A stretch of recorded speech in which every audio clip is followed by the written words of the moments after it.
saudaraku yang terkasih di dalam Tuhan, marilah kita memulai ibadah pada pagi hari ini. Kita akan bersukacita, kita akan nyanyikan satu pujian, Denganmu Tuhan.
Kita akan bersama-sama mendengarkan firman Tuhan. Mari kita naikkan pujian yang kedua, Sampai Akhir Hidupku.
kami siap diberkati melalui kebenaran firman-Mu.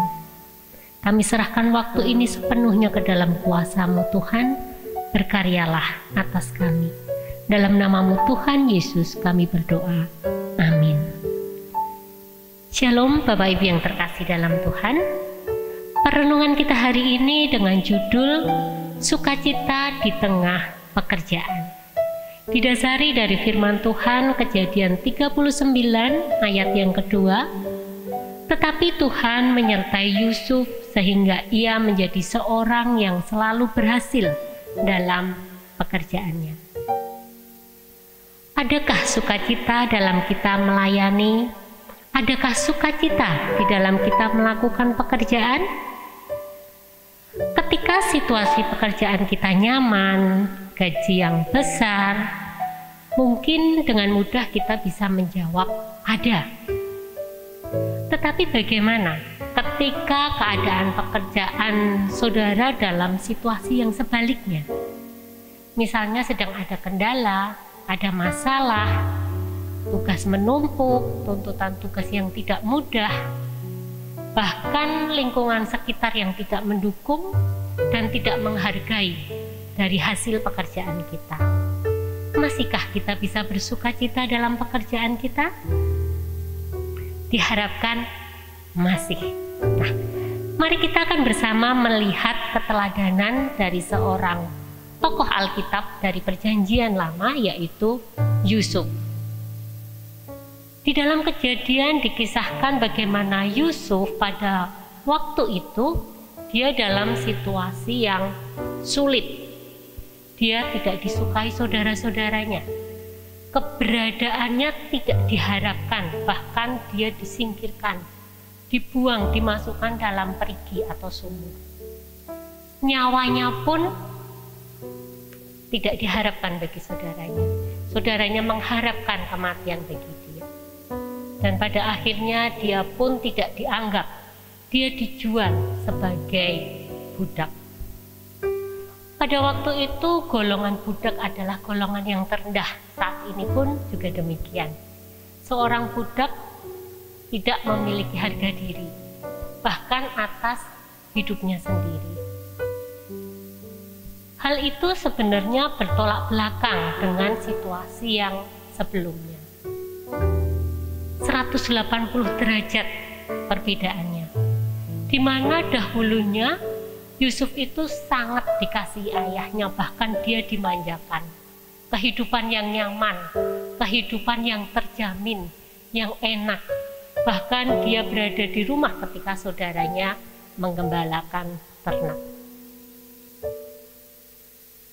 Dan setelah itu dia menjadi seorang yang tidak memiliki kebebasan di dalam kehidupannya karena dia seorang budak. Sangat wajar misalnya Yusuf mengalami stres, putus asa, marah, terpuruk, kehilangan sukacita. Tapi apa yang terjadi? Ketika Yusuf di tanah Mesir, dia tidak kehilangan sama sekali sukacitanya. Karena apa? Karena Tuhan menyertai dia. Yusuf benar-benar berpaut kepada Allah, sehingga dia tetap ada sukacita. Dia tidak kehilangan karena dia ada di sumber sukacita itu sendiri, yaitu bersama dengan Tuhan. Dan penyertaan Tuhan atas Yusuf begitu nyata kalau kita lihat. Di dalam Alkitab memang tidak dituliskan secara langsung Yusuf bekerja dengan sukacita. Tetapi kalau kita membaca keseluruhan dari kisah Yusuf di negeri Mesir ini, kita bisa melihat di situ tersirat dia bekerja dengan baik, dengan profesional, dan tentunya karena ada sukacita di dalam dirinya. Dia memiliki integritas yang baik, sehingga di dalam melakukan setiap tugas tanggung jawabnya, dia melakukan dengan kesungguhan. Dia melakukannya dengan segenap hatinya. Mengapa saya bicara demikian? Kita bisa lihat di ayat selanjutnya. Ketika Potifar melihat pekerjaan Yusuf, dia suka. Hingga akhirnya dia mengangkatnya menjadi kepala rumah tangga. Tidak mungkin disukai kalau pekerjaannya tidak baik, kalau tugasnya tidak baik, sembarangan, atau dia tidak berintegritas. Tetapi dia mampu melakukan dengan sebaik mungkin semua pekerjaannya. Di tengah situasi dia sebenarnya yang tidak nyaman, ada kesedihan, bagaimana dia jauh dari keluarganya, bagaimana ketika dia mengingat akan keluarganya. Tapi dia mampu bekerja dengan sebaik mungkin. Karena apa? Karena itu tadi, karena dia hidup melekat erat pada sumber sukacita itu sendiri. Sehingga di dalam Kejadian 39 ayat 2 dikatakan, tetapi Tuhan menyertai Yusuf sehingga ia menjadi seorang yang selalu berhasil di dalam pekerjaannya. Luar biasa, Tuhan terus menyertai dia. Kita lihat bukti-bukti penyertaan Tuhan yang nyata atas dia. Janjinya yang Tuhan genapi atas Yusuf. Yang pertama, ketika dia menjadi seorang budak, dia mampu bekerja dengan baik dan dia mendapatkan kepercayaan sehingga dia menjadi mendapatkan kuasa dalam rumah Potifar. Segala milik Potifar pun ada di bawah kuasanya. Dan itu tidak berjalan lama, Bapak Ibu. Dia mendapatkan godaan dari istri Potifar. Disitulah ujian ketaatan bagi Yusuf. Kita bisa melihat bagaimana Yusuf hidup benar di dalam Tuhan.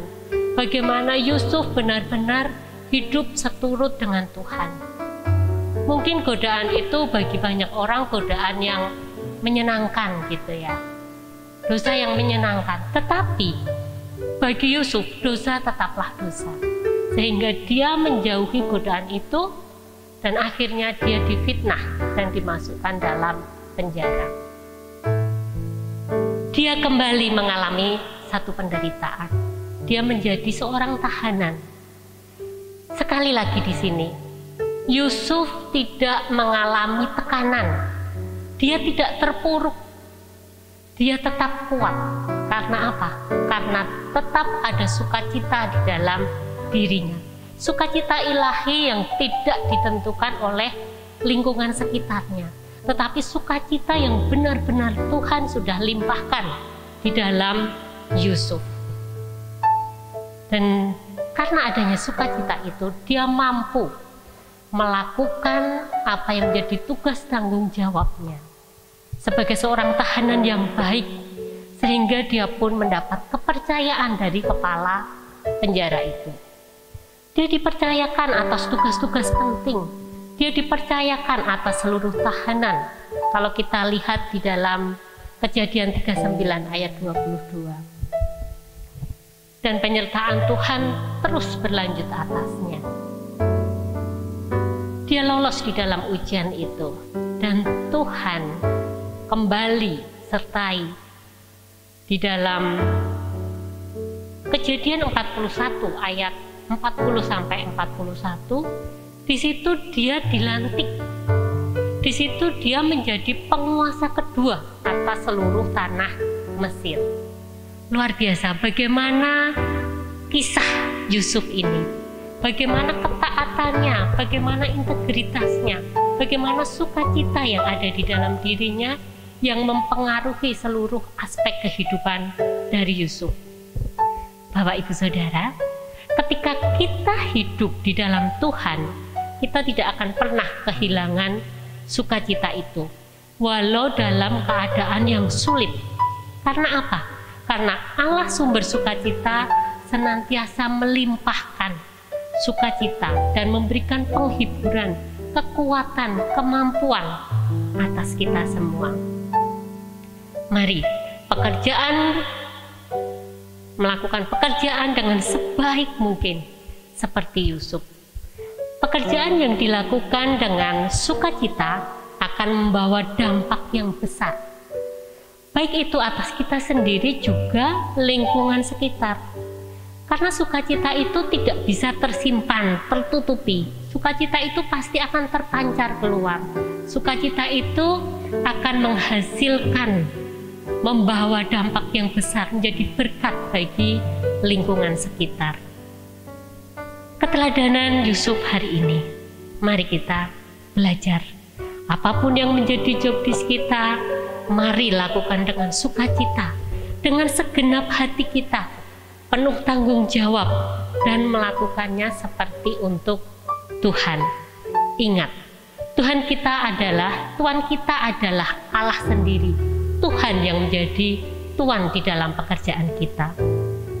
Sebagai ayat penutup diambil dari Kolose 3 ayat 23, di situ dikatakan, apapun juga yang kamu perbuat, perbuatlah dengan segenap hatimu, seperti untuk Tuhan dan bukan untuk manusia. Amin.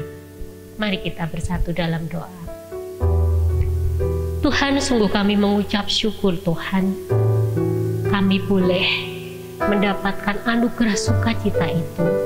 Biarlah sukacitamu terus berlimpah atas kami Tuhan, sehingga kehidupan kami dimanapun berada boleh membawa dampak yang positif Tuhan. Bapak yang baik, sebentar kami juga akan memulai setiap pekerjaan pelayanan kami. Kami mohon Tuhan mampukan kami untuk kami boleh melakukan dengan segenap hati kami. Kami mau melakukannya untuk kemuliaan Engkau Tuhan, sehingga setiap orang yang kami layani boleh merasakan cinta kasih Tuhan. Ini doa dan pengharapan kami Tuhan. Dalam nama-Mu Tuhan Yesus kami berdoa dan mengucap syukur. Amin. Selamat berkarya, Tuhan Yesus memberkati.